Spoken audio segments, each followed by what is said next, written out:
강원도 철원 최전방의 겨울밤은 단순히 춥다는 말로는 표현할 수 없는 지옥 그 자체였는데, 하늘에 거대한 구멍이라도 뚫린 듯 쏟아지는 폭설은 이미 병사들의 무릎 높이까지 차올라 있었다.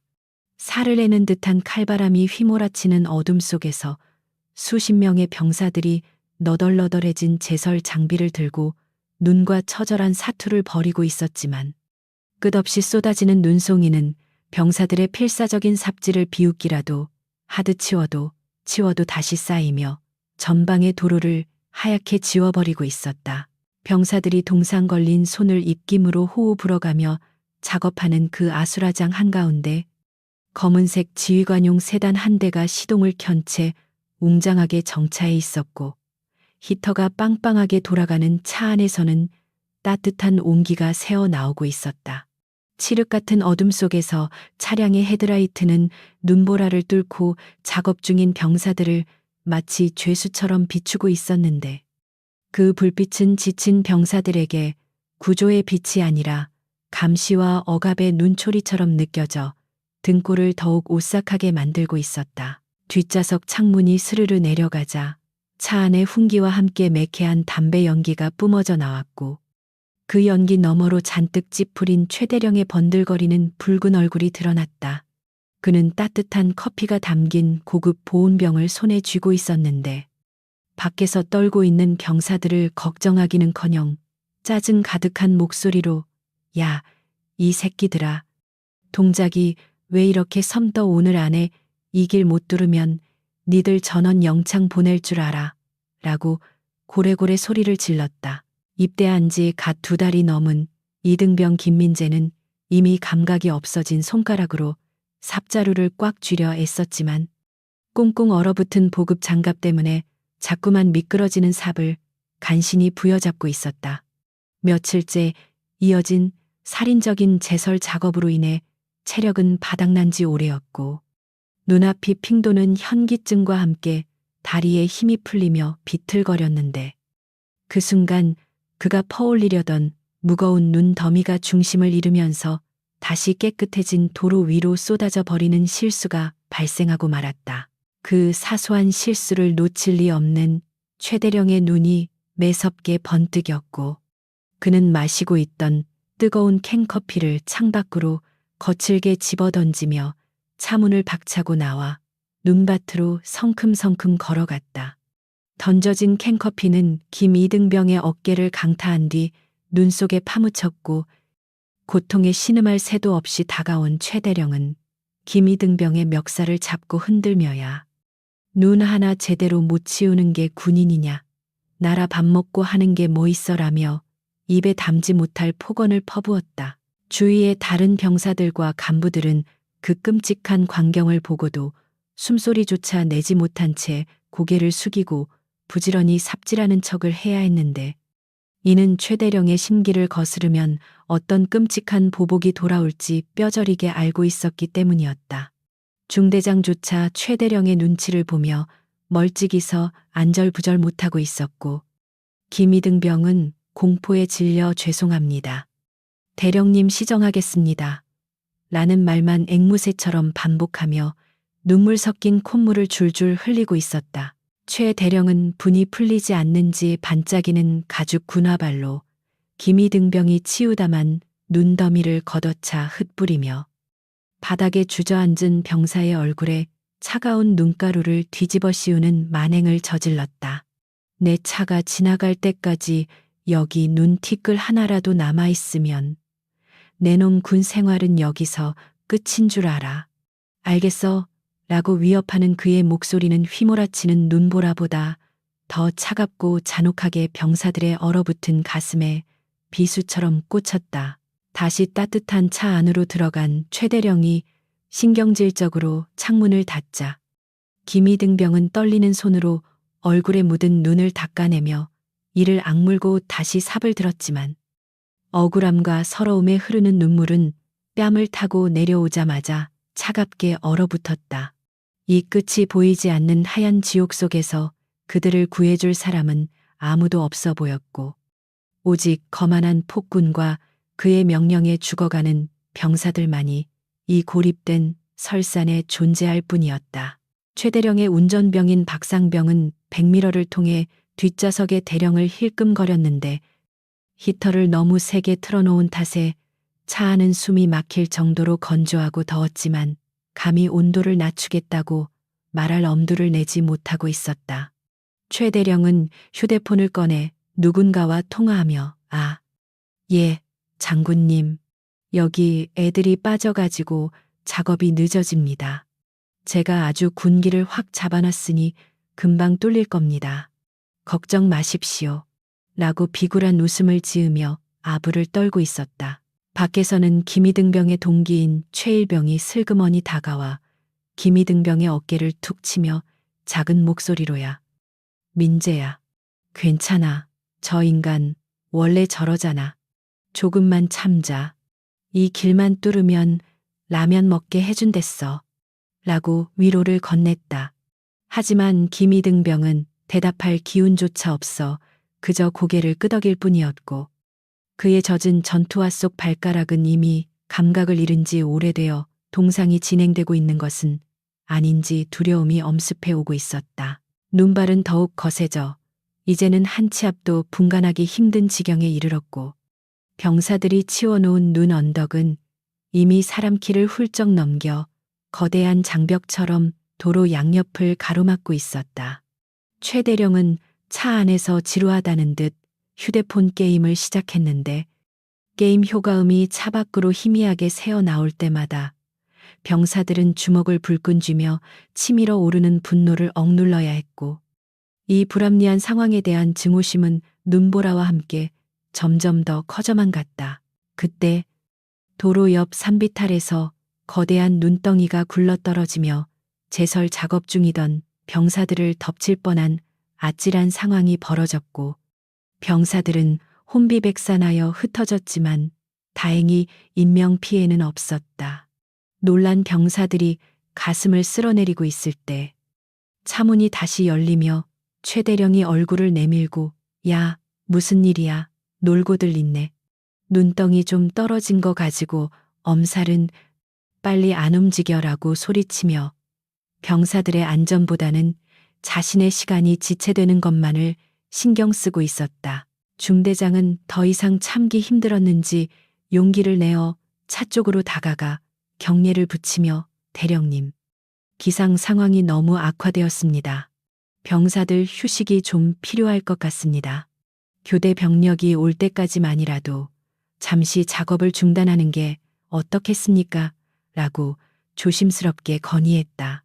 하지만 최대령은 중대장의 말이 끝나기도 전에 말을 자르며 중대장, 자네 지금 제정신이야. 내일 사단장님 지나가실 길이야. 자네가 책임질 거야. 당장 작업 계속해라고 윽박질렀다.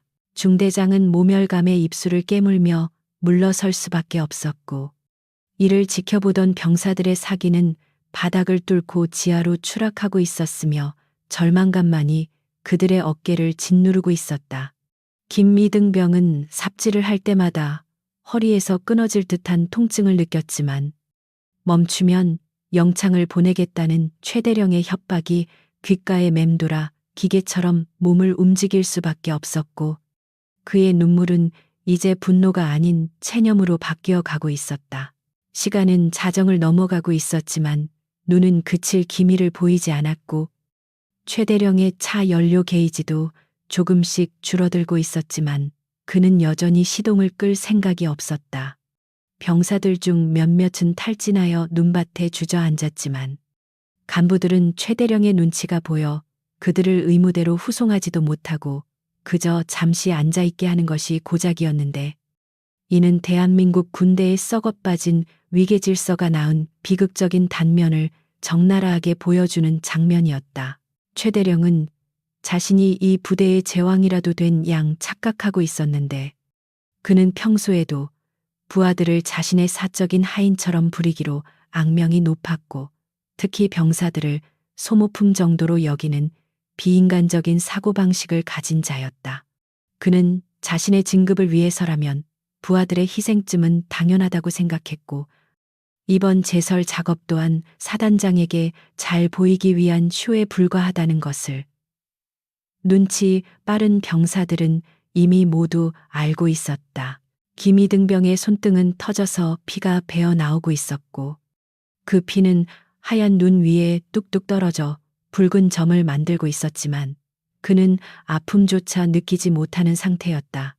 그는 속으로 엄마, 보고 싶어요 라고 수없이 되뇌며 정신을 잃지 않으려 했었고 집에서 따뜻한 밥을 먹고 있을 가족들을 떠올리며 이 지옥 같은 시간을 견뎌내려 했지만 현실은 너무나 가혹하고 차가웠다. 바로 그때 최대령과 병사들은 전혀 눈치채지 못하고 있었지만 폭설로 시야가 차단된 도로 저편 구비진 곳에 낡은 군용 레토나 한 대가 비상등을 켠 채 눈 속에 파묻혀 멈춰 서 있다는 사실이 있었다.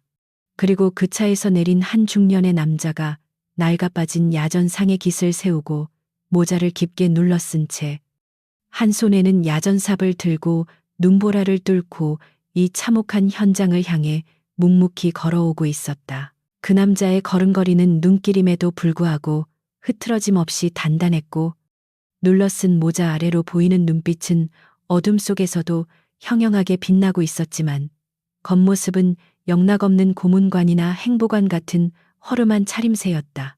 그는 병사들이 작업하는 곳으로 조용히 접근하여 지쳐서 쓰러질 듯한 김이등병의 옆에 말없이 섰는데 김이등병은 너무 지쳐서 인기척조차 느끼지 못하고 기계적인 삽질만 반복하고 있을 뿐이었다. 남자는 김이등병이 힘겹게 든 삽에 담긴 눈이 다시 쏟아지려 하자 자신의 삽으로 그 눈을 받쳐주며 묵직하고 낮은 목소리로 허리펴게 젊은 친구, 그러다 다쳐 라고 짧게 말하며 김이등병을 부축했다. 김이등병은 깜짝 놀라 고개를 들었고 눈앞에 서 있는 낯선 남자의 얼굴을 보게 되었는데 그 남자의 얼굴에는 세월의 흔적과 함께 알 수 없는 위험이 서려 있어 김이등병은 순간적으로 말문이 막혔다. 누구십니까? 여기 민간인이 들어오면 안 됩니다. 라고 김이등병이 당황하여 더듬거리자 남자는 피식 웃으며 민간인은 아니니 걱정 말게. 지나가던 길인데 눈이 너무 많이 와서 차가 퍼졌군. 돕지 않고는 지나갈 수 없어서 말이야. 라고 대답하며 능숙한 솜씨로 눈을 퍼나르기 시작했다. 그의 삽질 솜씨는 보통 내공이 아니었는데 한 번의 동작으로 엄청난 양의 눈을 정확하게 도로 밖으로 날려보내는 모습은 마치 무협지의 고수를 연상케 했다. 하지만 김이등병은 이 낯선 남자가 최대령의 눈에 띄면 봉변을 당할 것이 뻔했기에 불안한 눈빛으로 세단 쪽을 힐끔거렸고 아저씨, 아니 선배님, 저기 차에 계신 분이 성격이 불같으십니다. 보시면 큰일 나요. 그냥 가시는 게 좋습니다. 라고 간곡히 만류했다. 남자는 잠시 동작을 멈추고 히터가 돌아가는 검은 세단을 응시하더니 묘한 표정을 지으며 성격이 불같다라. 차 안에 있는 사람이 지휘관인가? 라고 나직이 물었다. 그 순간 차 안에서 최대령이 창문을 내리고 낯선 사람의 등장을 감지했는지 야, 거기 뭐하는 놈이야. 작업 안 하고 노닥거려라고 소리를 지르며 다시 한번 고요한 밤의 정적을 깼다. 최대령은 눈보라 때문에 남자의 얼굴이나 복장을 자세히 보지 못했고 그저 농땡이 피우는 병사나 부사관 정도로 생각하며 차문을 열고 내릴 준비를 하고 있었는데 이는 그가 평생 저지른 실수 중 가장 치명적인 실수가 될 것임이 분명했다. 낯선 남자는 최대령의 고함에도 아랑곳하지 않고 다시 묵묵히 삽질을 계속하며 김이등병에게 자네 이름이 뭔가 손이 많이 상했군. 이라며 따뜻하게 물었고 김이등병은 얼떨결에 이병 김민재입니다.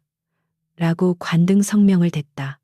남자는 고개를 끄덕이며 자신의 주머니에서 핫팩 하나를 꺼내 김이등병의 주머니에 찔러 넣어 주었는데 그 투박한 손길에서 느껴지는 온기는 얼어붙은 김 이등병의 마음을 녹이기에 충분했다. 최대령이 씩씩거리며 눈밭을 걸어오는 소리가 들리자 주위의 병사들은 모두 동작을 멈추고 긴장된 표정으로 낯선 남자와 최대령을 번갈아 쳐다보며 마른 침을 삼켰다. 남자는 다가오는 발자국 소리에도 뒤를 돌아보지 않고 오직 눈을 치우는 데만 집중하고 있었는데 그 뒷모습에서는 마치 태산과 같은 흔들림 없는 기백이 뿜어져 나오고 있어 보는 이들을 압도하고 있었다. 이 새끼가 귀가 먹었나 내가 묻잖아. 너 어느 부대 소속이야? 복장 꼬라지가 이게 뭐야? 최대령이 남자의 등 뒤까지 다가와 지휘봉으로 남자의 어깨를 툭툭 치며 소리쳤고 그 무례한 행동에 주변 공기가 순간적으로 얼어붙는 듯했다. 김이등병은 사색이 되어 대령님, 이분은 그냥 지나가시던 이라고 변호하려 했지만 최대령은 시끄러워 병사는 빠져라고 일갈하며 김이등병을 밀쳐냈다. 눈밭에 넘어진 김이등병을 부축해 일으킨 것은 다름 아닌 그 낯선 남자였는데 그는 천천히 몸을 돌려 최대령을 정면으로 응시했다. 모자챙 아래로 드러난 남자의 눈빛이 최대령의 시선과 허공에서 부딪히자 보이지 않는 스파크가 튀는 듯했고 남자는 전혀 위축되지 않은 차분한 목소리로 병사들에게 휴식이 필요해 보이는군. 자네는 차 안이 따뜻해서 모르겠지만 이라고 일침을 가했다. 최대령은 자신의 귀를 의심하며 헛웃음을 터뜨렸는데 감히 일개 부사관 따위라고 그가 착각한 가대령인 자신에게 훈계를 한다는 사실을 받아들일 수 없었기 때문이었다. 하, 이 미친 늙은이가 돌았나. 야, 헌병 불러 당장 이놈 끌어내라고 최대령이 발광하듯 소리쳤지만 남자는 그저 씁쓸한 미소를 지으며 자신의 낡은 야전상의 지퍼를 천천히 내리기 시작했다. 남자가 지퍼를 내리는 그 짧은 순간은 영원처럼 길게 느껴졌고 폭설은 더욱 거세게 몰아치며 마치 곧 벌어질 엄청난 사건을 예고하는 듯했다. 최 대령의 붉어진 얼굴과 김 이등병의 겁에 질린 표정, 그리고 낯선 남자의 여유로운 태도가 극명하게 대비되며 폭풍전야의 긴장감이 감돌았다. 과연 그 낡은 점퍼 속에 감춰진 진실이 드러나는 순간 이 오만한 대령의 표정이 어떻게 일그러질지 궁금해지는 밤이었다. 지퍼를 내리는 박태수 장군의 손동작에 최 대령은 코웃음을 치며 이 늙은이가 이제는 옷까지 벗고 주먹질이라도 하겠다는 건가. 아주 가지가지 하는구만. 이라며 비아냥거렸는데 박 장군은 그 도발에 대꾸하지 않고 두툼한 야전상의 안에 입고 있던 낡은 깔깔이 방상내피의 주머니에서 꼬깃꼬깃한 손수건을 꺼내 흘러내리는 콧물을 닦았을 뿐이었다. 긴장했던 주변 병사들 사이에서는 맥이 풀린 듯한 안도의 한숨과 함께 킥킥거리는 작은 웃음소리가 새어나왔고 잔뜩 폼을 잡으며 겁을 주려던 최 대령의 얼굴은 무안함과 분노로 더욱 붉게 달아오르며 이 미친 영감이 사람을 놀리나라고 소리를 빽 질렀다. 박 장군은 손수건을 다시 주머니에 넣으며 짐짓 딴청을 피우듯 날씨가 춥군. 자네는 차 안에만 있어서 모르겠지만 밖에서 일하는 병사들은 속옷까지 땀에 젖어서 식어가고 있어. 이대로 두면 동상 환자가 속출할 걸세. 라고 덤덤하게 말하며 다시 삽을 집어들었다. 그의 태도는 마치 철없는 조카를 타이르는 시골 삼촌처럼 여유로웠지만 그 말 속에는 지휘관으로서 갖춰야 할 병력 관리에 대한 뼈 있는 지적이 담겨 있어 듣는 이들의 가슴을 뜨끔하게 만들었다.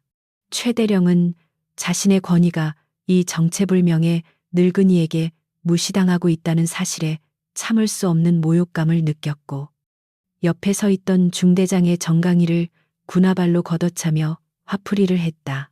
야, 중대장, 너 뭐하고 있어? 저 민간인 놈이 여기 와서 행패를 부리는데 보고만 있어. 당장 헌병대 불러서 끌어내라고.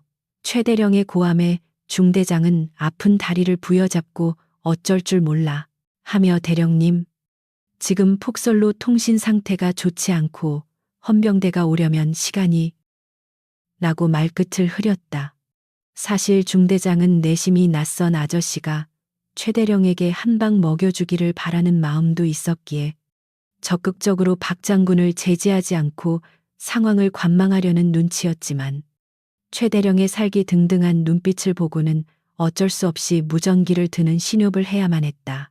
박 장군은 그런 소란 속에서도 아랑곳하지 않고 김이등병의 곁으로 다가가 허리 힘으로만 하려니까 금방 지치는 거야. 무릎을 살짝 굽히고 삽을 밀 때 체중을 실어야지. 라며 직접 시범을 보였는데 그의 동작은 군더더기 없이 깔끔하여 보는 이들의 감탄을 자아냈다. 김이등병은 얼떨결에 예, 알겠습니다. 라고 대답하며 박 장군의 동작을 따라했고 신기하게도 이전보다 훨씬 적은 힘으로도 눈이 잘 치워지는 것을 느끼며 눈을 동그랗게 떴다. 이 기이한 광경, 즉 대령이 고래고래 소리를 지르는 와중에 정체불명의 아저씨가 이등병에게 제설 교육을 하는 상황은 전방부대 역사상 전무후무한 코미디였다. 최대령은 자신이 투명인간 취급을 당하자 이성의 끈을 완전히 놓아버리고 말았는데 그는 지휘봉을 거꾸로 쥐고 박 장군을 향해 성큼성큼 다가가 야, 내 말이 말 같지 않아. 어디서 굴러먹던 개뼈다귀가 감히 내 부대에서 설치고 있어. 라며 지휘봉으로 박 장군의 등을 내리치려 했다. 그 순간 주변에 있던 병사들이 어어하며 비명을 질렀고 김이등병은 반사적으로 몸을 날려 박 장군을 감싸려 했지만 박 장군은 이미 등 뒤에 눈이라도 달린 듯 몸을 살짝 비틀어 최대령의 공격을 가볍게 피했다.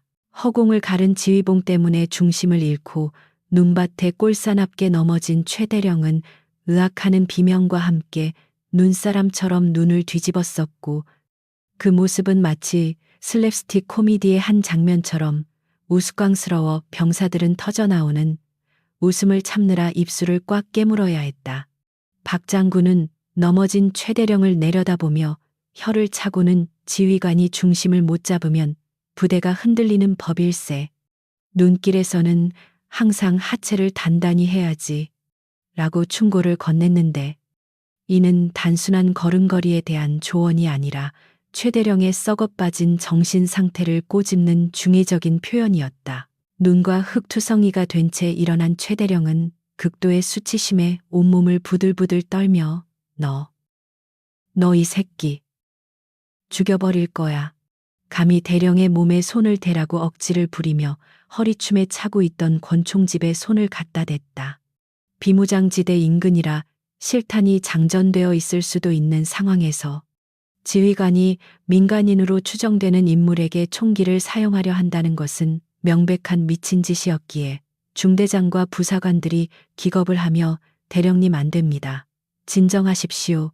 라고 소리치며 달려들어 최대령을 말렸다. 박 장군은 최대령이 권총에 손을 대는 것을 보고 눈매가 매섭게 변했는데 군인이 국민을 지키라고 준 무기를 자신의 분노를 표출하는 데 사용하려 한다는 것은 용서받지 못할 중죄였기 때문이었다. 자네, 방금 그 손동작, 군법 회의감이라는 건 알고 있나? 군인의 총구는 적을 향해야지. 죄 없는 시민이나 부하를 향해서는 안 되는 법이야. 박 장군의 목소리는 낮았지만 천둥처럼 울려 퍼졌고 그 서슬퍼런 기세에 흥분해 날뛰던 최대령조차 순간적으로 움찔하며 동작을 멈췄다. 하지만 곧바로 자존심을 회복하려 애쓰며 시끄러워 내 놈이 간첩인지 아닌지 어떻게 알아 수상한 행동을 했으니 즉결 처분도 가능해. 라고 말도 안 되는 궤변을 늘어놓았는데 이는 자신의 찌질한 행동을 정당화하려는 비겁한 변명에 불과했다. 박 장군은 한심하다는 듯 고개를 가로저으며 간첩이라. 내 평생 군복을 입었지만 자네 같은 아군이 적보다 더 무섭다는 생각은 처음 드는군. 이라고 씁쓸하게 내뱉었다. 이때 눈보라 사이로 최대령의 연락을 받은 인근 초소의 병력들이 헐레벌떡 뛰어오는 모습이 보였는데 그들은 무슨 상황인지도 모른 채 무슨 일입니까? 적침투입니까? 라고 외치며 총구를 겨누고 다가왔다. 현장은 순식간에 일촉즉발의 긴장 상태로 빠져들었고 김이등병은 공포에 질려 아저씨, 제발 도망가세요. 이러다 진짜 총 맞아요. 라고 박 장군의 옷자락을 잡고 애원했다. 하지만 박 장군은 김이등병의 손을 따뜻하게 잡으며 걱정 마라. 내가 있는 한 누구도 너희 털끝 하나 건드리지 못하게 할 테니 라고 안심시켰다. 최대령은 지원 병력이 도착하자 기세등등해져서 저놈 잡아 반항하면 개머리판으로 찍어버려도 좋아. 아주 버르장머리를 고쳐주겠어. 라고 명령을 내렸고 갓 도착한 병사들은 대령의 명령이라 머뭇거리면서도 박 장군을 포위하기 시작했다. 박 장군은 자신을 둘러싼 앳된 병사들의 얼굴을 하나하나 살펴보았는데 추위에 떨면서도 명령에 복종해야만 하는 그들의 눈빛에서 두려움과 혼란을 읽을 수 있었기에 그들을 탓할 마음은 조금도 들지 않았다. 병사들은 들어라. 너희들이 겨누고 있는 총구가 정의를 향하고 있는지 아니면 불의한 명령에 굴복하고 있는지 스스로 판단해라. 박 장군의 말에 병사들은 서로 눈치를 보며 슬금슬금 뒷걸음질 쳤는데 그 낡은 점퍼를 입은 중년 남성에게서 뿜어져 나오는 위압감이 대령의 고함 소리보다 훨씬 더 크고 무겁게 느껴졌기 때문이었다. 최대령은 병사들이 주저하자 이 새끼들이 너희도 다 영창 가고 싶어 잡으라고라며 길길이 날뛰었고 직접 병사 하나의 총을 빼앗아 박 장군을 겨누려는 추태를 부렸다. 박 장군은 이제 더 이상 참을 수 없다는 듯 깊은 숨을 들이마시고는 최대령, 자네는 군복을 입을 자격이 없어. 오늘 밤 자네가 보여준 추태는 대한민국 육군의 수치다. 라고 일갈했다. 최대령은 비웃으며 네가 뭔데 나를 평가해. 국방부 장관이라도 되냐. 아니면 참모총장 주제 파악 좀 해라. 이 거지 같은 늙은이야라고 받아쳤지만 박 장군은 그저 조용히 웃으며 곧 알게 될 걸세. 내가 누구인지 그리고 자네가 무슨 짓을 저질렀는지 라고 의미심장하게 말했다. 사실 박태수 장군은 이번 시차를 극비리에 진행했는데 몇 주 전 그의 집무실로 배달된 한 통의 익명투서 때문이었다. 그 편지에는 우리 부대는 지옥입니다. 대령님은 왕이고 우리는 노예입니다. 살려주십시오. 라는 피를 토하는 듯한 절규가 담겨 있었고 박 장군은 그 편지를 읽는 내내 가슴이 먹먹하여 잠을 이룰 수 없었다. 그는 의전 차량과 수행원들을 모두 물리치고 자신의 옛날 야전 상의를 꺼내 입은 뒤 직접 운전대를 잡고 이 먼 전방까지 달려온 것이었다. 그가 현장에 도착해서 목격한 것은 투서의 내용보다 훨씬 더 참혹했는데 병사들의 보급품은 형편없었고 식사는 부실했으며 지휘관의 횡포는 상상을 초월하는 수준이었다.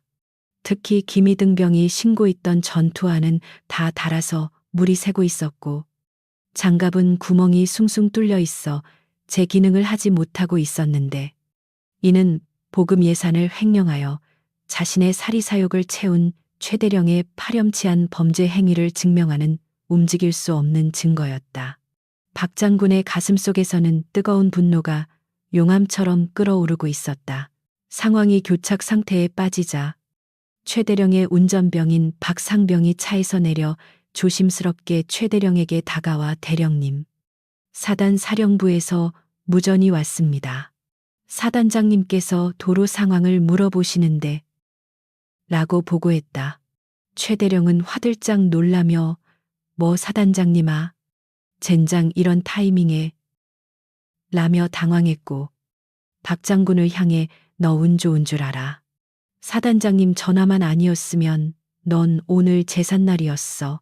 거기 꼼짝 말고 있어. 전화 받고 와서 아주 박살을 내줄 테니까. 라고 으름장을 놓으며 차 쪽으로 뛰어갔다.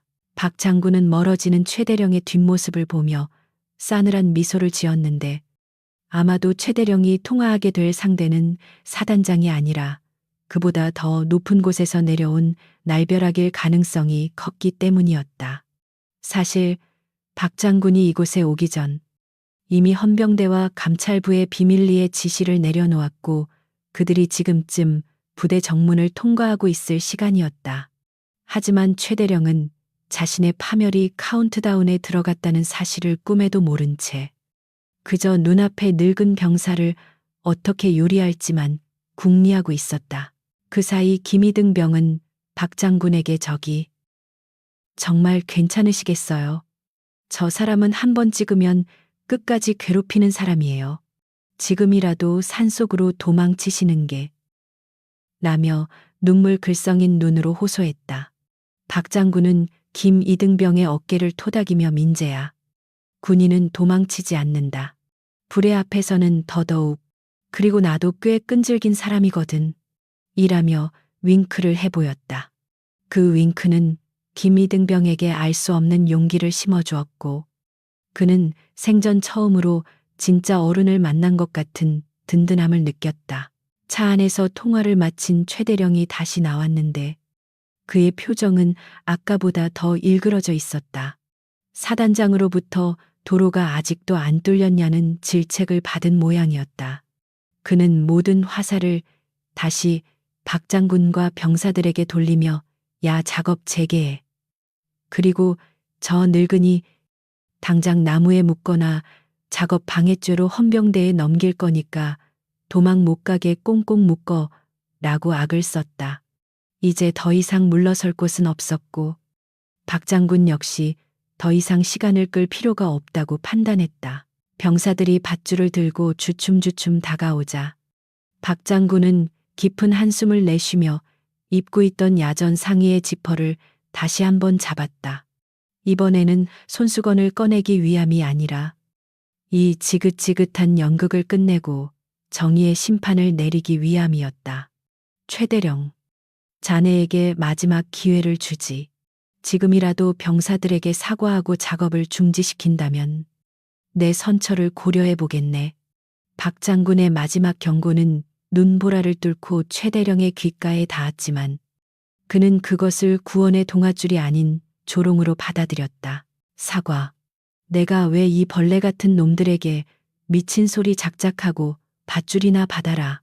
최대령이 직접 밧줄을 낚아채 박 장군에게 달려들었고 그 순간 박 장군의 눈빛이 매섭게 빛났다. 기회를 발로 차버리는군. 유감일세. 박 장군은 중얼거리며 쥐고 있던 삽을 눈밭에 꽂아두고 천천히, 아주 천천히 상의 지퍼를 끝까지 내렸다. 낡은 야전 상의가 벗겨지며 그 안에 감춰져 있던 정복의 모습이 드러나기 시작했다. 어둠 속에서도 선명하게 빛나는 견장, 그리고 가슴에 달린 수많은 약장들이 차량의 헤드라이트 불빛을 받아 번쩍였다. 특히 양쪽 어깨 위에서 찬란하게 빛나는 두 개의 은색 별은 마치 밤하늘의 별이 내려앉은 듯 압도적인 존재감을 뿜어내고 있었다. 달려들던 최대령의 발걸음이 뚝 멈췄고 그의 눈은 찢어질 듯 커졌으며 입은 턱이 빠질 듯 벌어졌다. 밧줄이 그의 손에서 스르르 미끄러져 눈 위에 떨어졌다. 휘몰아치던 눈보라, 소리마저 멈춘 듯한 절대적인 정적. 그 침묵 속에서 박 장군의 목소리만이 유일하게 울려 퍼졌다. 자네, 내 계급장이 눈에 안 보이나. 이 한마디는 최대령의 고막을 때리고 뇌수를 뒤흔들며 그를 나락으로 떨어뜨리는 사형 선고와도 같았다. 김이등병은 자신의 눈을 의심하며 비비고 또 비볐지만 눈앞에 동네 아저씨는 온데간데 없고 대한민국 육군 소장이 위엄있게 서 있을 뿐이었다. 이것은 단순한 반전이 아니었다. 그것은 오만과 독선으로 가득 찼던 최대령의 세상이 붕괴되는 소리였고 추위와 학대에 시달리던 병사들에게는 구세주가 강림하는 기적의 순간이었다. 박태수 장군은 천천히 걸음을 옮겨 얼어붙어 석상처럼 굳어버린 최대령의 코앞까지 다가갔다. 그리고 나직하지만 서리발 같은 목소리로 말했다. 관등 성명대라. 귀관. 최대령은 자신의 눈앞에서 번쩍이는 두 개의 별을 보고도 그 현실을 도저히 받아들일 수 없었는데 그의 오만함과 편협한 사고방식 속에서는 투스타 장군이 눈보라치는 야밤에 수행원 하나 없이 낡은 야상을 입고 나타난다는 것은 있을 수 없는 일이었기 때문이었다. 그는 잠시 멍하니 있다가 이내 실성한 사람처럼 킬킬거리기 시작하더니 야, 이 영감탱이가 돌았나. 어디서 주워온 군복에 별을 달고 사기극을 벌여 네가 장군이면 나는 대통령이다. 라고 소리치며 박 장군의 멱살을 잡으려 들었다. 박 장군은 다가오는 최대령의 손을 가볍게 쳐내며 엄중한 목소리로 귀관은 상관의 복장을 보고도 경례는커녕 폭언을 일삼는가 이것만으로도 즉결 심판감이다. 라고 경고했지만 이성을 잃은 최대령에게 그 말은 기름에 불을 붙인 격이었다. 최대령은 바닥에 떨어진 밧줄을 다시 집어들며 병사들에게 뭐해. 저놈 당장 잡아 관등 성명 4층에 계급 4층까지 간첩이 분명하다. 내가 책임질 테니까 당장 개머리판으로 찍어서라도 무릎 꿇려라고 악을 쓰며 길길이 날뛰었다. 명령을 받은 병사들은 서로의 얼굴만 쳐다보며 우왕좌왕했는데 아무리 봐도 눈앞에 노신사가 뿜어내는 기백과 자연스러운 지휘관의 태도는 가짜라고 하기엔 너무나 압도적이었기 때문에 감히 손을 댈 엄두가 나지 않았던 것이다. 특히 김이등병은 박 장군의 눈빛에서 느껴지는 깊은 신뢰감에 이끌려 떨리는 몸을 이끌고 박 장군의 앞을 가로막으며 대령님 아닙니다. 이분은 진짜 같습니다. 제발 확인 좀 해보십시오. 라고 절규하듯 외치며 최대령의 앞길을 막아섰다.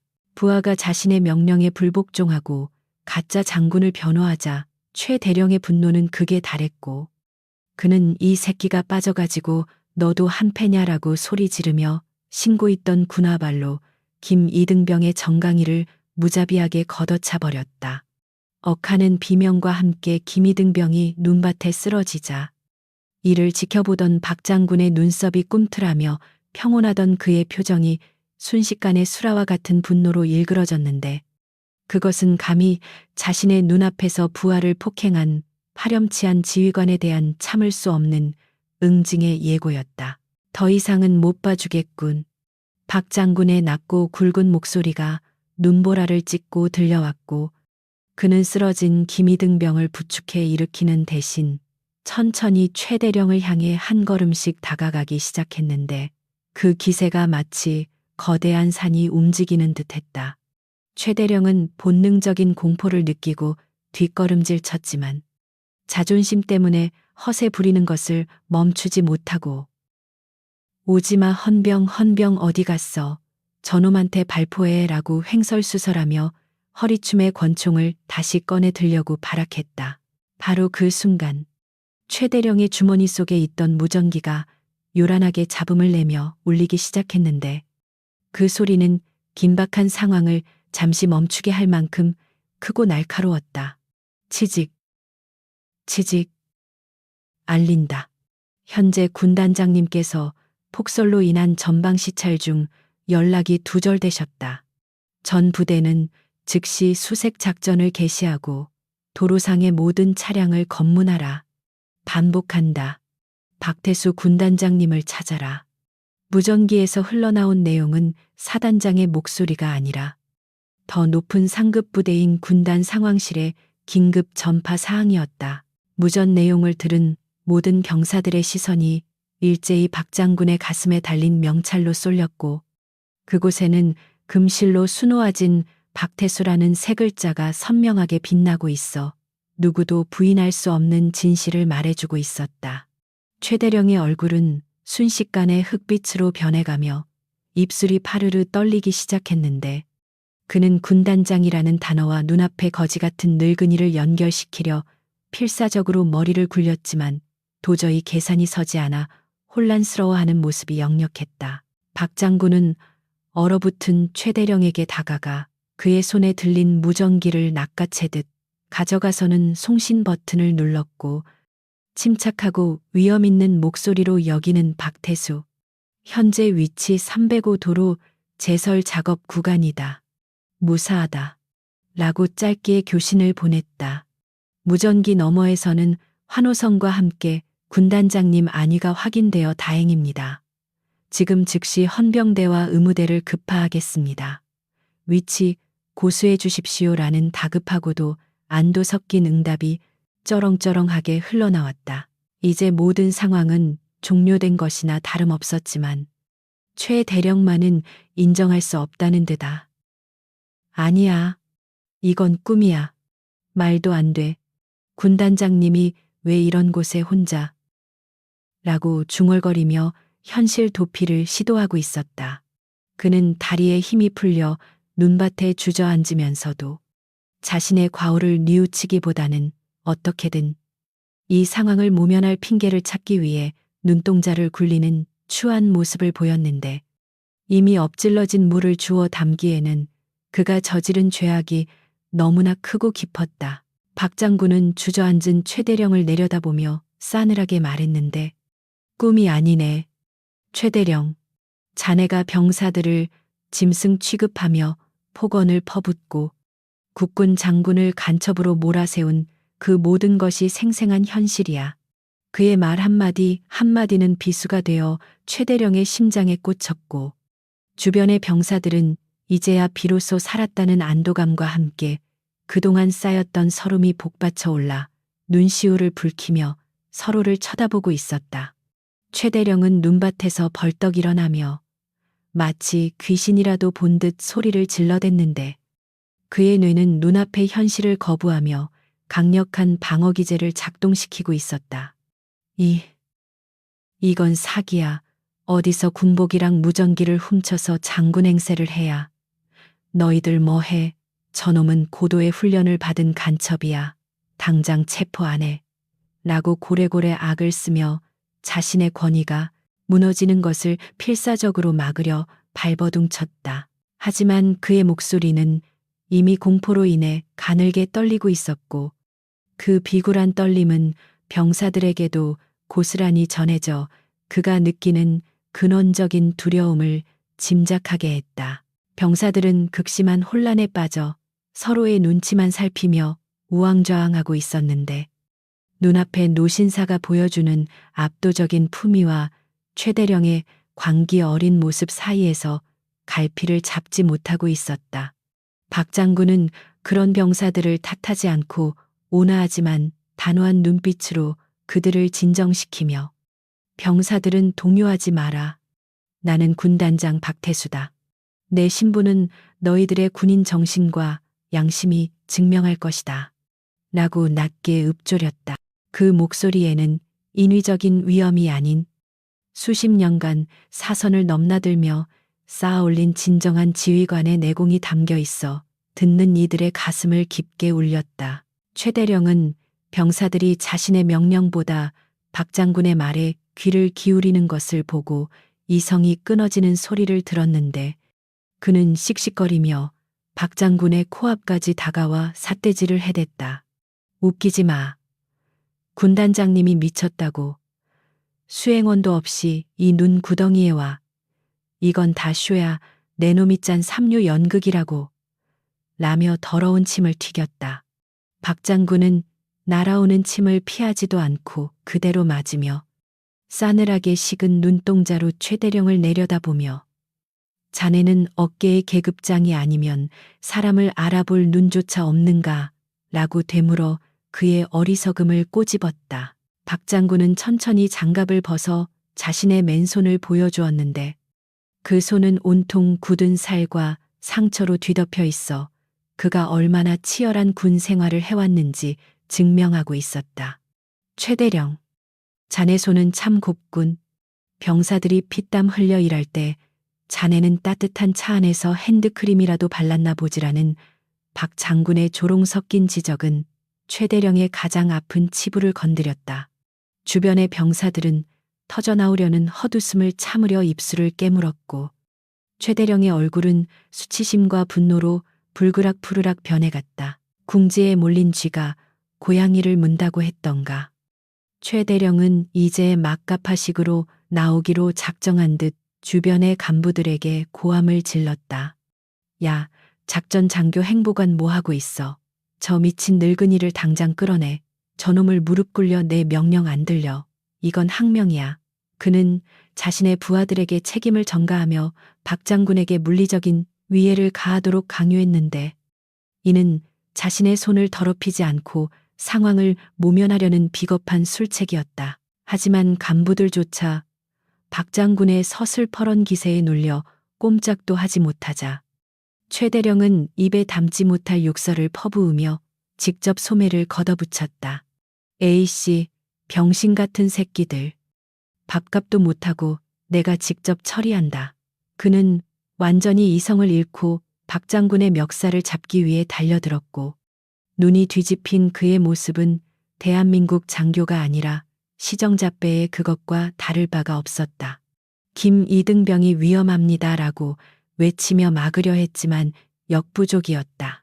박 장군은 달려드는 최대령을 보며 미동도 하지 않았는데 그의 눈빛은 더 이상 자비나 훈계의 빛을 띠지 않고 오직 적을 섬멸하려는 맹수의 눈빛으로 변해 있었다.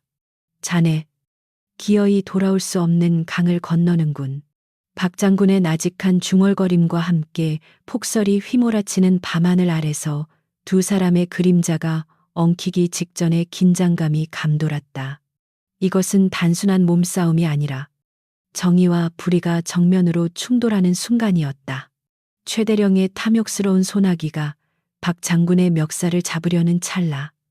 박 장군의 몸이 유령처럼 부드럽게 움직이며 허공을 갈랐다.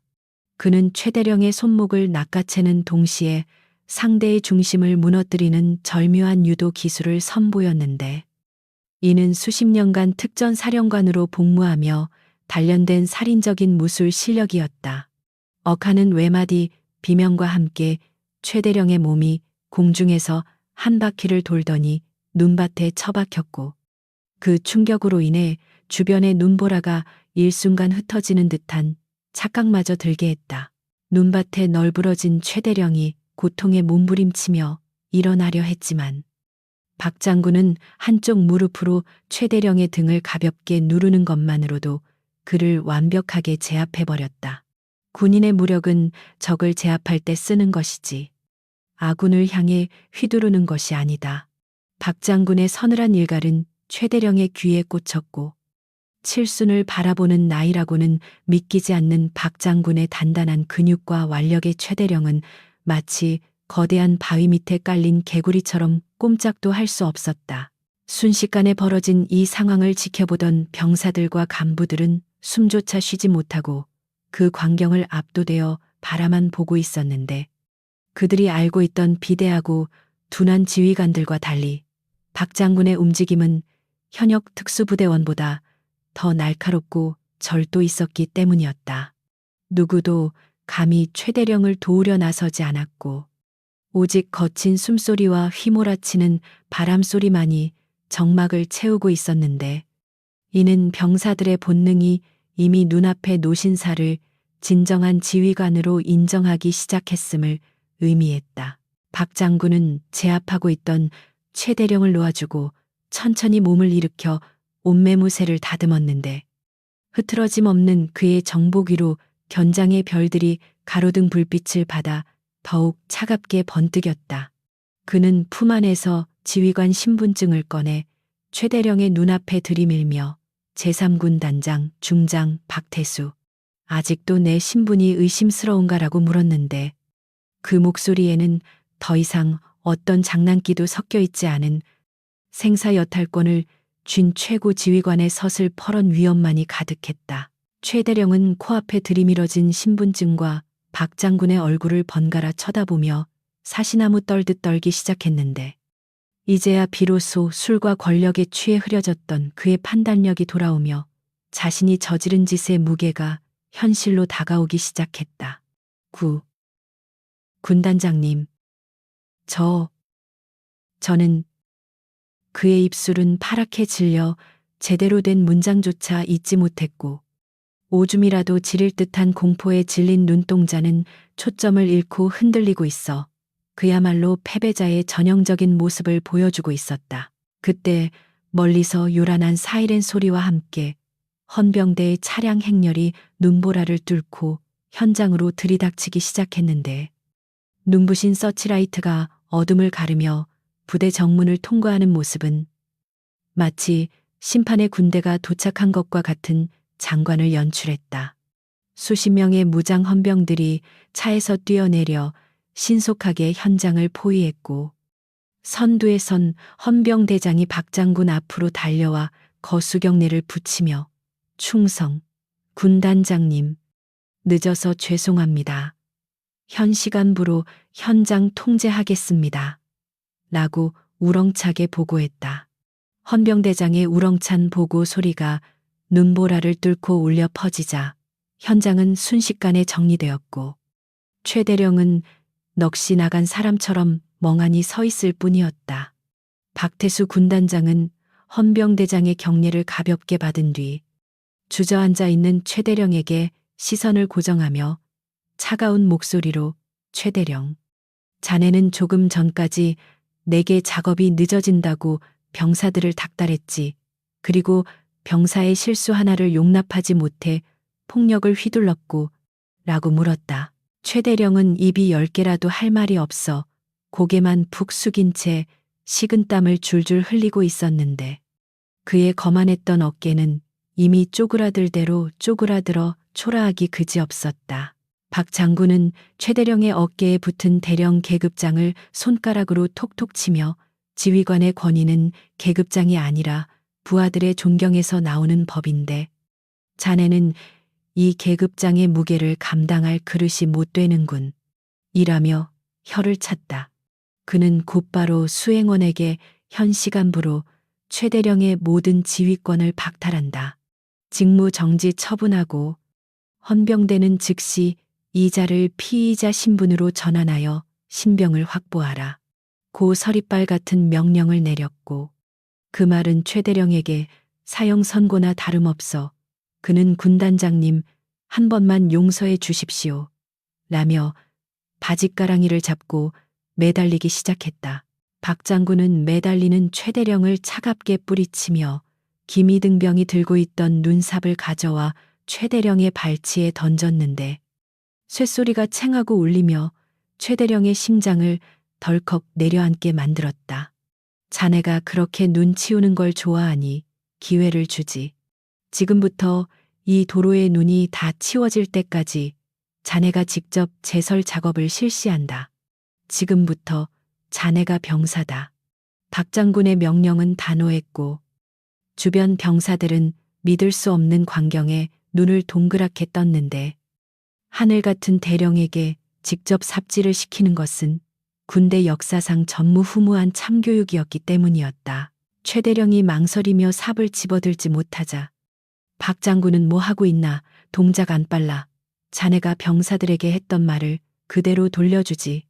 내 차가 지나갈 때까지 눈티끌 하나라도 남아있으면 각오하는 게 좋을 거야. 라고 호통을 쳤다. 최대령은 울며 겨자 먹기로 삽을 들 수밖에 없었고 평생 손에 물 한 방울 안 묻히고 살아온 그가 낑낑대며 눈을 퍼나르는 모습은 실로 가관이었다. 그는 덜덜 떨리는 손으로 삽질을 시작했지만 몇 번 하지도 못하고 숨을 헐떡이며 비틀거렸는데 이는 그가 평소 얼마나 나태하게 살아왔는지를 여실히 보여주는 증거였다. 병사들은 헌병들의 보호 아래 따뜻한 차량으로 이동하여 휴식을 취하게 되었는데 그들은 차창 밖으로 최대령이 눈보라 속에서 홀로 삽질을 하는 모습을 지켜보며 10년 묵은 체증이 내려가는 듯한 통쾌함을 느꼈다. 김이등병은 핫팩을 만지작거리며 저 사람이 저렇게 작아 보일 줄 몰랐습니다. 라고 중얼거렸고 옆에 있던 선임병은 이게 정의구현이라는 거다. 군단장님, 만세다 진짜. 라며 눈시울을 붉혔다. 최대령은 병사들이 지켜보는 가운데 수치심에 몸부림치며 삽질을 계속해야 했고 그의 눈물과 콧물은 범벅이 되어 얼굴을 뒤덮고 있었다. 박 장군은 최대령이 엉성한 폼으로 눈을 치우는 것을 팔짱을 끼고 지켜보다가 헌병대장에게 저 자가 요령 피우지 않도록 철저히 감시해라. 그리고 작업이 끝나면 바로 영창으로 압송하고 라고 지시했다. 그는 마지막으로 최대령에게 다가가 귓속말로 자네가 병사들에게 줬던 고통을 뼈저리게 느껴보게. 그게 자네가 할 수 있는 유일한 속죄니까 라고 속삭였다. 최대령은 잘못했습니다. 살려주십시오. 라고 웅얼거렸지만 박 장군은 미련 없이 등을 돌려 기미등병이 있는 쪽으로 발걸음을 옮겼다. 박태수 군단장은 눈보라가 몰아치는 연병장을 뒤로 하고 지휘 통제실로 들어섰는데 훈훈한 온기가 감도는 실내는 밖에서 생사를 넘나들며 떨고 있는 병사들의 처지와는 딴 세상처럼 안락했다. 그는 최 대령이 평소 앉아서 호령하던 고급 가죽 의자에 묵직하게 앉으며 뒤따라 들어온 감찰 참모들과 수사관들에게 지금부터 이 부대의 모든 서류와 전산 기록을 압수하고 정밀 감사를 실시한다. 먼지 한 톨까지 털어내라. 고 서리빨 같은 명령을 내렸다. 감찰 요원들이 최대령의 개인 집무실을 샅샅이 뒤지기 시작하자 잠겨있던 책상 서랍과 비밀 금고에서는 군부대에서는 절대 나와서는 안 될 물건들이 쏟아져 나오기 시작했다. 뇌물로 받은 것으로 추정되는 현금 뭉치와 고급 양주병들이 줄지어 나오고 근무 시간에 사용한 것으로 보이는 골프 용품들과 사치스러운 외제 등산복들이 발견되었는데 이는 병사들이 구멍난 장갑과 달아 빠진 전투화를 신고 제설 작업을 하던 비참한 현실과 극명하게 대조되어 보는 이들의 공분을 자아내기에 충분했다. 최대령의 측근으로 불리던 작전과장과 군수과장은 사색이 되어 구석에 서 있었는데 그들은 평소 최대령의 비위를 맞추며 병사들의 고열을 짜낸 콩고물을 받아먹던 공범들이었다. 군수과장이 감찰반의 눈을 피해 몰래 휴대폰을 꺼내 누군가에게 증거 인멸을 지시하는 문자를 보내려 시도했지만 눈치 빠른 헌병 수사관이 즉시 그의 손목을 낚아채 휴대폰을 압수했고 그 화면에는 장부 태워버려라는 짧지만 결정적인 메시지가 적혀 있어 빼도 박도 못할 범죄의 증거가 되었다. 행정반 구석에서는 한 간부가 황급히 서류 뭉치를 파쇄기에 집어넣으려다 발각되는 소동이 벌어졌는데 그는 헌병들이 달려들자 단순한 이면지 정리입니다. 오해하지 마십시오. 라고 소리치며 구차하게 발악했다. 하지만 박 장군이 직접 다가가 그가 숨기려던 서류를 낚아채 확인해 보니 그것은 병사들의 부식비를 횡령하여 간부들의 회식비와 유흥비로 유용한 이중 장부였고 박 장군은 싸늘한 눈빛으로 그 간부를 노려보며 이 종이 한 장이 자네의 군 생활을 끝장낼 영수증이 될 걸세 라고 일침을 가했다.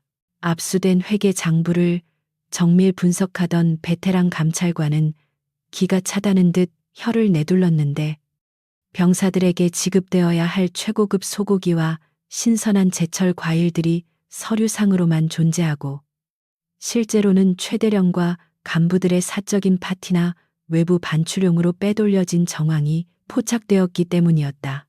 식당 냉장고를 열어보니 유통기한이 지난 싸구려 식재료들과 곰팡이가 핀 채소들만 가득했고 병사들이 평소 밥맛이 이상하다, 배가 아프다고 호소했던 이유가 단순히 조리병의 실력 탓이 아니었음이 만천하에 드러나는 순간이었다. 더욱 충격적인 것은 경영 생활관의 난방시설, 보수 예산까지 손을 댔다는 사실이었는데 지난 겨울 내내 고장난 보일러를 고치지 않아 병사들이 내복을 몇 겹씩 껴입고 서로의 체온에 의지해 잠을 청해야 했던 원인이 바로 여기에 있었다.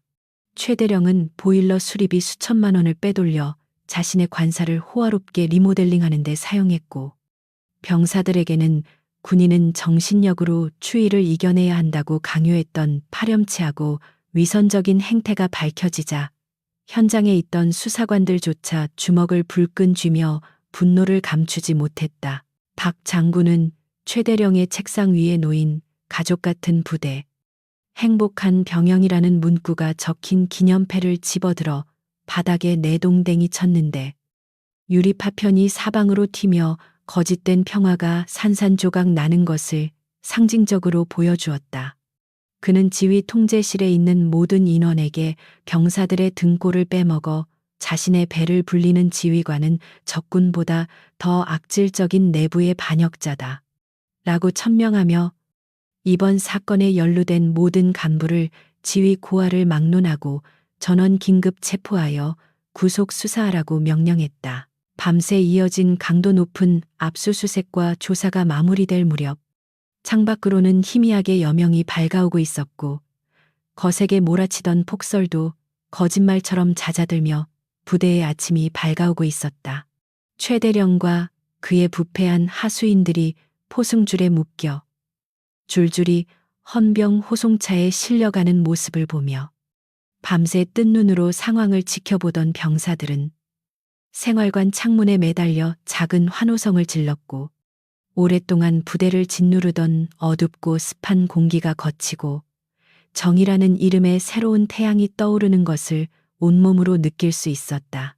날이 밝자마자 박태수 군단장은 부대 내의 모든 장병을 대강당으로 긴급 집합시켰는데 밤새 공포와 추위에 떨었던 병사들은 긴장한 표정으로 서로의 눈치를 살피며 주뼛거리고 있었다. 단상에 오른 박 장군은 마이크를 잡고 좌중을 압도하는 묵직한 목소리로 어젯밤의 일은 단순한 해프닝이 아니다.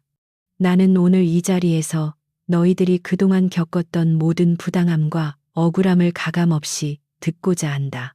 라고 선언하며 침묵을 강요받았던 병사들에게 발언권을 부여했다.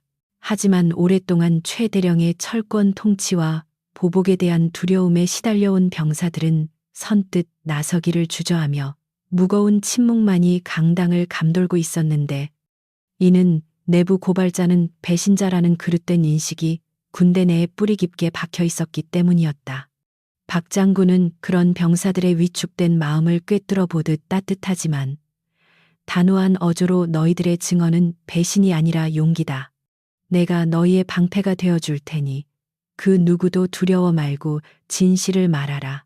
라고 거듭 독려하며 용기를 북돋아 주었다. 그때 정적을 깨고 가장 먼저 자리에서 일어난 사람은 다름 아닌 어젯밤의 피해자 김민재 이등병이었는데 그는 아직 붓기가 빠지지 않은 뺨을 어루만지며 떨리는 목소리로 입을 열기 시작했다. 대령님은 제가 삽질을 못한다며 뜨거운 캔커피를 던지셨습니다. 그리고 부모님 욕까지 하시며 저를 짐승만도 못한 존재로 취급하셨습니다. 김 이등병의 용기 있는 고백은 강당 안을 순식간에 숙연하게 만들었고 듣는 이들의 가슴을 먹먹하게 했다.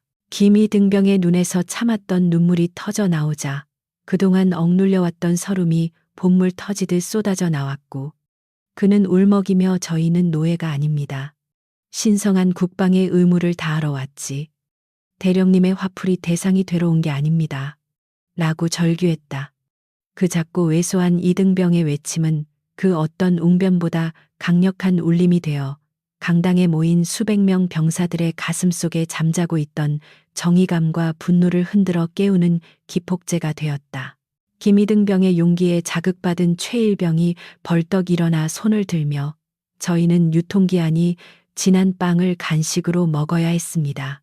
대령님이 회식비를 횡령해서 저희 부식비가 깎였기 때문입니다. 라고 폭로했고 이어 행정반의 한 병장은 대령님 아들의 대학 과제를 대신 해준 적도 있습니다. 주말에도 불려나가 대리 리포트를 써야 했습니다. 라며 그동안 은폐되었던 사적인 갑질까지 낱낱이 고발하기 시작했다. 여기저기서 저도 할 말 있습니다. 저도 당했습니다.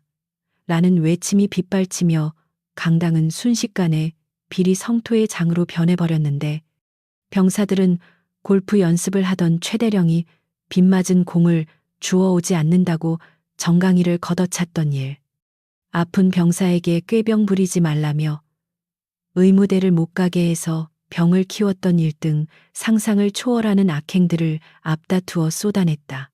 그동안 쌓인 분노가 얼마나 컸는지 짐작게 하는 순간이었다. 헌병들에게 양팔이 붙들려 강당 구석에 서 있던 최 대령은 쏟아지는 증언들의 얼굴을 들지 못하고 사시나무 떨듯 떨고 있었는데 그는 쥐어짜듯 거짓말이야. 저놈들이 단체로 입을 맞춘 거야. 모함이다라고 소리치며 발악해 보았지만 이미 대세는 완전히 기울어진 뒤였다. 그의 비명에 가까운 항변은 병사들의 분노 섞인 야유와 함성에 묻혀 흔적도 없이 사라져 버렸고 그 모습은 마치 이빨 빠진 호랑이보다 못한 초라한 늙은이의 발악처럼 보일 뿐이었다. 박 장군은 손을 들어 장내를 진정시킨 뒤 싸늘한 눈빛으로 최대령을 내려다보며 들었나. 이것이 자네가 지휘한 부대의 민낯이다. 자네는 지휘관이 아니라 제복을 입은 범죄자일 뿐이야. 라고 일갈했다. 그는 옆에 대기하던 헌병 대장에게 이자를 당장 긴급 체포하여 군 검찰로 이송하라. 증거인멸 및 도주의 우려가 있으니 구속 수사를 원칙으로 한다. 라고 단호하고 엄중하게 명령을 내렸다. 차가운 금속성 소리를 내며 최대령의 손목에 은색 수갑이 채워지는 순간 강당을 가득 메운 병사들 사이에서는 우레와 같은 박수와 환호성이 터져 나왔는데 이는 마치 해방을 맞이한 민중들의 외침과도 같았다. 헌병들에게 양옆을 잡힌 채 질질 끌려나가는 최대령의 뒷모습은 불과 어젯밤만 해도 거만하게 차 안에 앉아 병사들을 내려다보던 폭군의 모습과는 정반대로 비참하고 초라하기 그지없어 인과응보의 결말을 보여주었다. 강당 밖으로 끌려 나온 최대령은 밤새 자신이 삽질을 하다만 눈 덮인 도로를 지나 호송차에 태워졌는데 하얗게 쌓인 눈 위로 그의 무거운 발자국이 찍히며 그가 남긴 오욕의 역사가 기록되는 듯했다. 차창 밖으로 보이는 부대의 풍경은 어제와 똑같았지만 그곳을 채우고 있는 공기는 이제 더 이상 썩은 내가 아닌 상쾌한 아침의 기운으로 바뀌어 있었고 정의가 실현된 부대에는 새로운 희망이 싹트고 있었다. 박 장군은 강당을 빠져나와 김이등병에게 다가가 따뜻하게 안아주며 고맙다. 네 용기가 부대를 살렸다. 앞으로는 이런 일이 절대 없도록 내가 끝까지 지켜보마. 라고 약속했다. 김이등병은 장군님의 넓은 품에서 펑펑 울며 그동안의 마음고생을 털어내었고 주위의 병사들도 그 모습을 보며 눈시울을 붉히는 감동적인 장면이 연출되며 긴 겨울밤의 악몽은 그렇게 끝이 났다. 봄 기운이 완연하여 벚꽃이 흩날리는 바깥 세상과 달리 국방부 고등군 사법원의 대법정 안은 여전히 시베리아 벌판 한가운데 서 있는 듯한 살벌하고 차가운 냉기만이 무겁게 감돌고 있었다. 피고인석에 앉은 최 대령은 푸른색 수의를 입고 탄 눈으로 바닥만 응시하고 있었는데 불과 몇 달 전까지만 해도 부대 안에서 제왕처럼 군림하며 호의호식하던 위풍당당한 모습은 온데간데 없고 그저 초라하고 늙은 범죄자의 모습만이 덩그러니 남아있을 뿐이었다. 군 검찰관은 산더미처럼 쌓인 증거 자료들을 하나씩 제시하며 공소장을 읽어 내려갔는데 직권남용, 국고 횡령, 특수 폭행, 가혹행위 등 최 대령이 저지른 죄목은 그 끝을 알 수 없을 정도로 길어 낭독하는 데만도 한참의 시간이 걸릴 지경이었다. 검찰관이 스크린에 띄운 증거 사진 속에는 유통기한이 지난 식재료, 최 대령의 개인 별장처럼 꾸며진 관사 내부, 그리고 김민재 이등병의 멍든 얼굴이 적나라하게 담겨 있어 방청석에서는 탄식과 분노의 웅성거림이 터져 나왔다.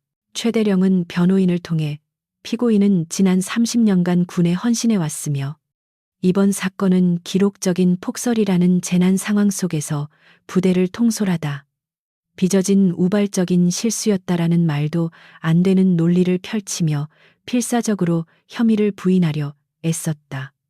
그는 재판이 시작되기 전까지만 해도 자신이 평소 뇌물을 상납하며 관리해오던 군 수뇌부의 든든한 형님들이 어떻게든 힘을 써줄 것이라고 굳게 믿고 있었고, 이 위기만 넘기면 다시 재기할 수 있을 것이라는 헛된 망상을 품고 있었다.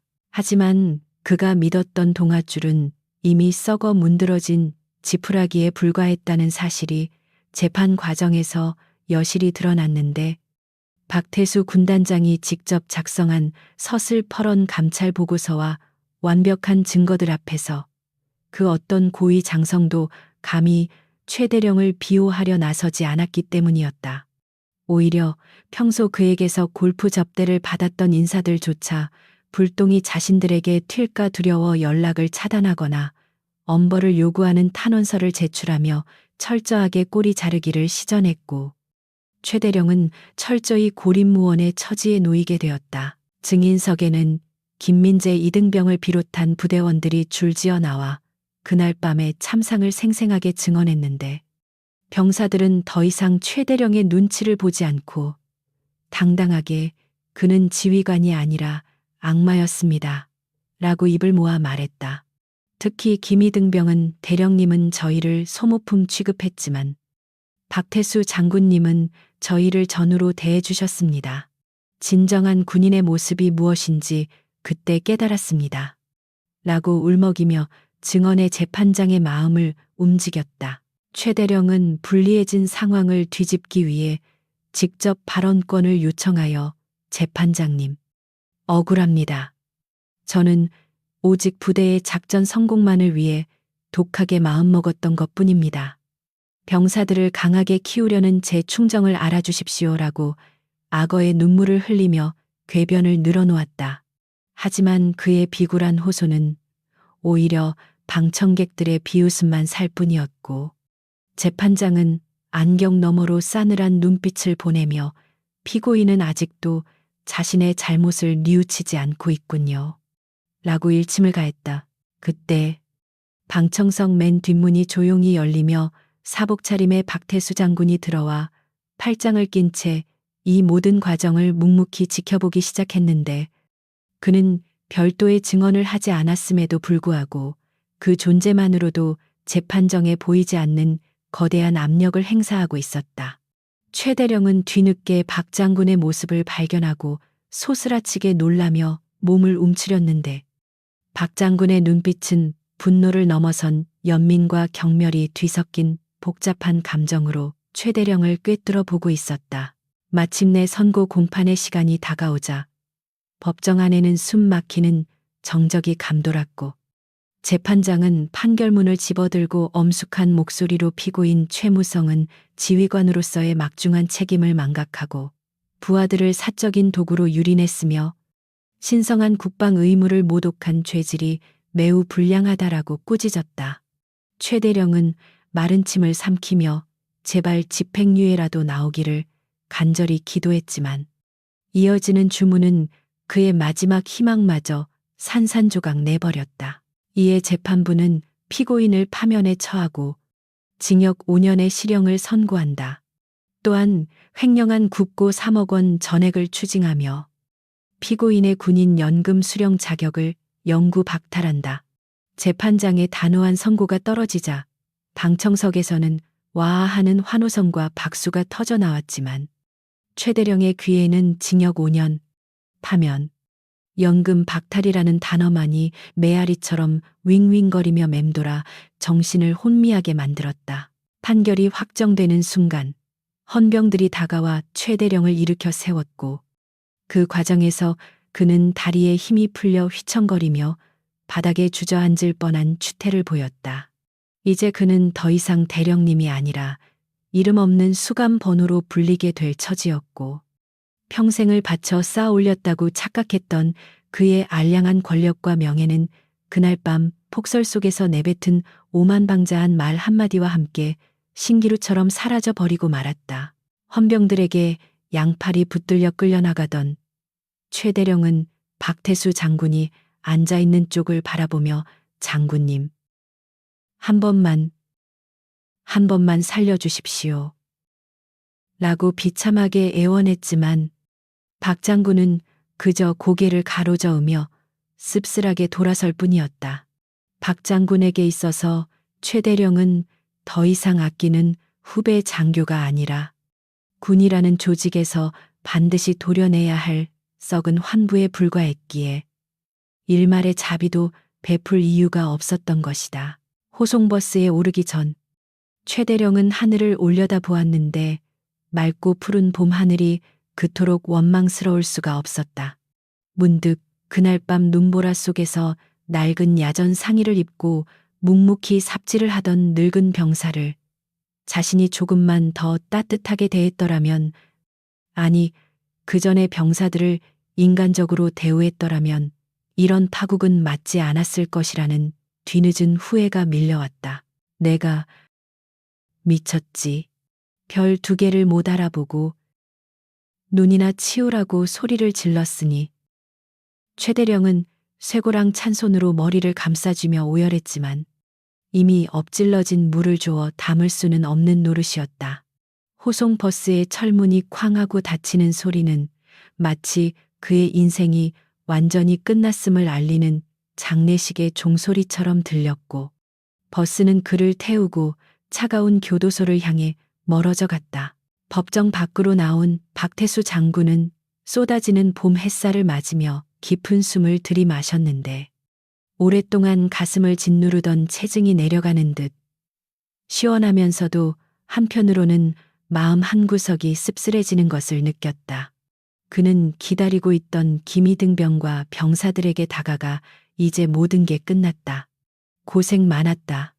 라며 어깨를 두드려 주었고 병사들은 밝은 미소로 경례를 붙이며 감사합니다. 군단 장님이라고 힘차게 외쳤다. 박 장군은 병사들의 경례를 받으며 정의가 실현된 세상이 얼마나 아름다운지 다시 한번 깨닫게 되었다. 비록 한 명의 부패한 지휘관을 처벌하는 과정에서 많은 진통이 있었지만 그로 인해 수많은 병사가 다시 희망을 품고 군 생활을 할 수 있게 되었다는 사실만으로도 이번 일은 충분한 가치가 있었다. 이제 남은 것은 상처 입은 부대를 다시 재건하고 병사들이 자부심을 느낄 수 있는 진짜 군대를 만드는 일뿐이었다. 최대령의 몰락은 전군의 일파만파로 퍼져나가며 모든 지휘관에게 병사를 함부로 대하면 어떻게 되는지를 보여주는 확실한 반면교사가 되었다. 국방부 게시판과 인터넷 커뮤니티에는 이번 사건을 칭송하는 글들이 넘쳐났고 박태수 군단장은 참군인, 영원한 투스타라는 별명을 얻으며 전설적인 존재로 회자되기 시작했다. 하지만 정작 본인은 그런 명성에 관심이 없다는 듯 그저 조용히 일선 부대로 복귀하여 묵묵히 자신의 임무를 수행할 준비를 하고 있었다. 겨울의 혹독한 추위가 물러가고 철원 최전방에도 어김없이 따스한 봄이 찾아왔는데 눈보라가 휘몰아치던 그 지옥 같던 도로 옆 산비탈에는 이제 진달래와 철쭉이 만개하여 붉은 물결을 이루고 있었다. 몇 달 전만 해도 병사들의 피와 땀으로 얼룩졌던 제설 작전 구역은 이제 향기로운 꽃내음이 진동하는 평화로운 산책로로 변모해 있었고 따사로운 햇살 아래서 작업하는 병사들의 이마에 맺힌 땀방울은 더 이상 고통의 눈물이 아니라 건강한 노동의 증거로 빛나고 있었다. 부대의 공기 자체가 완전히 달라졌다는 것은 위병소를 통과하는 순간부터 피부로 느낄 수 있었는데 예전처럼 고함과 욕설이 난무하던 살벌한 분위기는 온데간데 없고 병사들의 힘찬 구령 소리와 웃음소리가 그 빈자리를 채우고 있었다. 병영 식당에서는 갓 지은 하얀 쌀밥과 김이 모락모락 나는 돼지고기 볶음이 정량대로 배식되고 있었고 식판을 받아든 병사들의 얼굴에는 더 이상 굶주림이나 불만의 그늘이 없이 생기가 돌고 있어. 이것이 바로 박태수 군단장이 꿈꾸던 정상적인 군대의 모습임을 보여주었다. 이날은 박태수 군단장이 부대의 변화를 확인하기 위해 다시 한번 방문하는 날이었는데 이번에는 낡은 야전 상의가 아니라 정갈하게 다림질된 정복을 입고 지휘봉을 든 채 당당하게 부대 정문을 들어서고 있었다. 예전 같았으면 높으신 분의 방문에 병사들이 긴장하여 숨도 못 쉬었겠지만 지금은 모든 장병이 연병장으로 뛰어나와 그들의 영웅을 맞이하며 진심 어린 존경과 환호의 박수를 보내고 있었으니 그 모습은 마치 개선 장군을 맞이하는 축제 현장과도 같았다. 연병장 한 구석에서는 낯익은 얼굴이 신병들에게 제식 훈련을 가르치고 있었는데 그 주인공은 다름 아닌 김민재 상병으로 그는 이제 어엿한 분대장이 되어 갓 전입 온 이등병들의 군기를 잡으면서도 따뜻하게 챙겨주고 있었다. 실수는 누구나 할 수 있다. 중요한 건 다시 일어서는 마음가짐이야. 라고 말하며 신병의 어깨를 토닥이는 김상병의 모습은 지난 겨울 폭설 속에서 박 장군이 자신에게 보여주었던 그 자상한 리더십을 그대로 닮아 있어 보는 이로 하여금 흐뭇한 미소를 짓게 만들었다. 박 장군은 김상병을 발견하고 환한 미소를 지으며 다가갔는데 김상병은 군단장을 보자마자 각 잡힌 경례를 올리며 충성 군단장님, 다시 뵙게 되어 영광입니다. 부대는 현재 이상 무입니다. 라고 우렁차게 보고했다. 박 장군은 김상병의 어깨에 달린 상병 계급장을 어루만지며 자네, 이제 제법 군인태가 나는군. 그날 밤 눈밭에서 울던 이등병이 이렇게 훌륭한 분대장이 되다니. 내 눈이 틀리지 않았어. 라고 칭찬하며 아버지처럼 따뜻하게 격려해 주었다. 김상병은 박 장군의 칭찬에 수줍게 웃으며 모두 군단장님 덕분입니다. 그때 장군님께서 보여주신 정의로운 모습이 저를 버티게 했습니다. 저도 장군님처럼 부하를 지키는 진짜 군인이 되겠습니다. 라고 다짐했다. 이 대화는 단순한 덕담을 넘어 세대를 뛰어넘는 군인 정신의 계승을 의미하는 것이었고 폭설 속에서 싹튼 두 사람의 인연은 계급의 차이를 넘어선 진정한 전우애로 승화되어 부대 전체에 긍정적인 나비 효과를 일으키고 있었다. 새로 부임한 대대장은 박 장군이 직접 선발한 인물로 그는 권위적인 태도를 버리고 병사들과 함께 땀 흘리며 소통하는 덕장더장 스타일의 지휘관이었다. 그는 박 장군에게 군단장님의 뜻을 받들어 병영 부조리를 뿌리 뽑고 병사들이 자부심을 가질 수 있는 부대를 만들었습니다. 라고 보고했는데 실제로 부대의 사건 사고 발생률은 제로에 가까워졌고 전투력 측정에서는 전군 최우수 부대로 선정되는 쾌거를 이루어 리더 한 명의 변화가 조직 전체를 어떻게 바꿀 수 있는지를 증명했다. 모든 시차를 마친 박 장군은 부대 뒷산에 올라 아래를 내려다보며 깊은 상념에 잠겼는데 그의 어깨에서 빛나는 두 개의 별은 권력을 과시하는 장식품이 아니라 수천 명 부하들의 생명을 책임져야 하는 무거운 십자가임을 다시 한번 되새겼다. 별은 어둠 속에서 길을 잃은 사람들을 비춰줄 때 비로소 가치가 있는 법이지. 라고 독백하며 그는 자신이 은퇴하는 날까지 이 신념을 지키며 대한민국 육군의 든든한 버팀목이 될 것을 다짐했다. 한편 차가운 감옥 독방에 수감된 최전대령은 좁은 창문 틈으로 들어오는 봄 햇살을 바라보며 뒤늦은 참회의 눈물을 흘리고 있었지만 세상은 이미 그를 잊은 지 오래였다. 권력에 취해 타인의 고통을 외면했던 자의 말로는 철저한 고독뿐이라는 사실은 인과응보의 진리를 다시금 일깨워 주었고 그의 이야기는 전군에 절대 닮아서는 안 될 최악의 지휘관 사례로 남아 영원히 교훈으로 전해지게 될 것이었다. 박 장군이 차에 오르자 김상병과 부대원들은 군단장님, 건강하십시오 라고 외치며 손을 흔들었고 박 장군은 차창을 내리고 그들에게 거수경례로 답하며 부대를 빠져나갔다.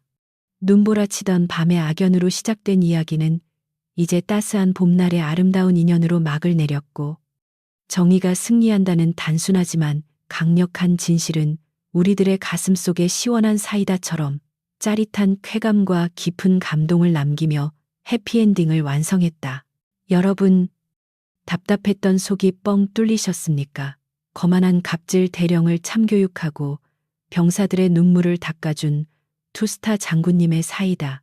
활약상은 여기서 끝이 아닙니다. 세상 곳곳에 숨어 있는 또 다른 불의를 찾아내어 통쾌하게 응징하는 다음 이야기가 궁금하시다면 지금 바로 구독과 좋아요, 그리고 알림 설정까지 꾹 눌러주세요. 정의로운 여러분의 관심이 더 많은 사이다 이야기를 만드는 큰 힘이 됩니다. 다음 시간에도 더 화끈하고 감동적인 이야기로 찾아뵙겠습니다. 충성.